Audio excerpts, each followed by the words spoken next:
महापालिका निवडणुकांच्या अनुषंगानं हाय व्होल्टेज ड्रामा पाहायला मिळालेल्या पुण्यात प्रचाराच्या तोफा थंडावताच आणखी एक खळबळजनक घटना घडली आहे।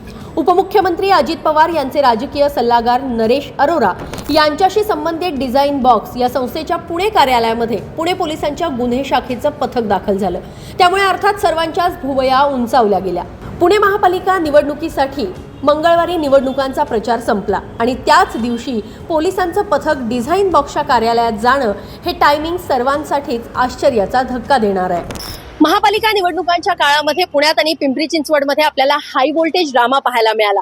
हा हाय व्होल्टेज ड्रामा अगदी काल संध्याकाळपर्यंत आपण सगळ्यांनी अनुभवला। त्याचं कारण अर्थात असं आहे की पुण्यामध्ये अजित पवारांचे राजकीय सल्लागार असणाऱ्या नरेश अरोरा यांची डिझाइन बॉक्स नावाची जी कंपनी आहे त्या कंपनीचं या बिल्डिंगमध्ये कार्यालय। हे कार्यालय कुठे आहे तर पुण्यातल्या शिवाजीनगर वाकडेवाडी भागामध्ये असणारं हे कार्यालय आणि या कार्यालयामध्ये काल पोलिसांनी येऊन चौकशी केलेली आहे। पोलिसांनी येऊन अजित पवारांच्या माध्यम सल्लागार असणाऱ्या कंपनीची चौकशी केली आणि त्यामुळे राजकीय वर्तुळात एकच खळबळ उडाली आणि याच्या वेगवेगळ्या चर्चा खरं तर रंगायला लागलेल्या आहेत। पण पोलिसांनी जे स्पष्टीकरण दिलेलं आहे की यामध्ये हा डेली रुटीनच्या चौकशीचा भाग होता असं त्यांनी म्हटलंय। तर दुसरीकडे वेगवेगळे सनसनाटी खरं तर वृत्त येत होते आणि खूप राजकीय खळबळ माजली होती। त्यामुळे या कंपनीचे जे मुख्य आहेत नरेश अरोरा यांनी काल पत्रकार परिषद घेत त्यांनी सुद्धा काही गोष्टींचं स्पष्टीकरण दिलेलं आहे। पण एकूणच ज्या पद्धतीनं हे टायमिंग साधलं गेलेलं आहे पोलिसांच्या चौकशीचं त्यामुळे अर्थातच पुणे आणि पिंपरी चिंचवडमध्ये एकच चर्चा सुरू झाली आहे। या सर्व प्रकरणामध्ये अजित पवार, सुनील तटकरे यांनी प्रतिक्रिया दिली आहे। तसंच पुणे पोलीस आणि नरेश अरोरा यांनी सुद्धा या प्रकरणावर स्पष्टीकरण दिलंय। पोलिसांना सर्व सहकार्य केलं असून आम्ही नरेश अरोरा यांच्या पाठीशी उभे असल्याची प्रतिक्रिया उपमुख्यमंत्री अजित पवारांनी दिली आहे। संशयास्पद हालचाली सुरू असल्याच्या माहितीवरून पोलीस तिथे गेल्याचं स्पष्टीकरण पुणे पोलिसांनी दिलंय। तर नरेश अरोरा यांनी सुद्धा यावर आपली भूमिका स्पष्ट केली है। हमारे डिजाइन बॉक्स के पुणे ब्रांच पर क्राइम ब्रांच से कुछ लोग आए थे। मैं ऑफिस पे नहीं था, हमारे सीनियर लोग भी ऑफिस पे नहीं थे, तो जो कर्मचारी ऑफिस में थे उनसे उन्होंने पूछा कि यहाँ पर क्या काम होता है, राष्ट्रवादी कांग्रेस पार्टी का क्या काम होता है, उसके बारे में उन्होंने जानकारी लेनी चाहिए।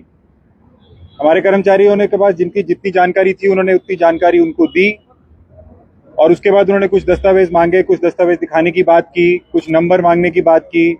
तो हमारे कर्मचारी ने उनको बोला कि हमारे सीनियर्स नहीं हैं, हम आपको ये जानकारी ऐसे नहीं दे सकते। उसके बाद हमारे कर्मचारी संदीप ने उनसे पूछने की कोशिश की कि आप कहाँ से हैं, आप अपना परिचय दीजिए।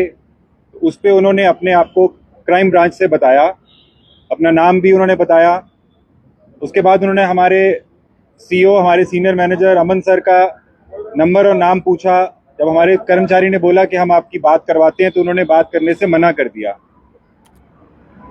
उसके बाद जब जानकारी हमें मिली, हम लोग उस टाइम पे एक पार्टी की प्रेस कॉन्फ्रेंस अजीत दादा की चल रही थी, हम लोग वहाँ व्यस्त थे। तो उसके बाद फिर हमने मालूमात करने की कोशिश की तो मालूम पड़ा कि कोई कंप्लेंट ऐसा बताया जाता है कि उनके पास थी, जिसके आधार पे वो आए थे। उसके बाद वो जो नंबर देकर गए थे उस नंबर पर हमने उसके बाद अभी तक बहुत बार कॉल किया पर किसी ने कॉल रिसीव नहीं किया है।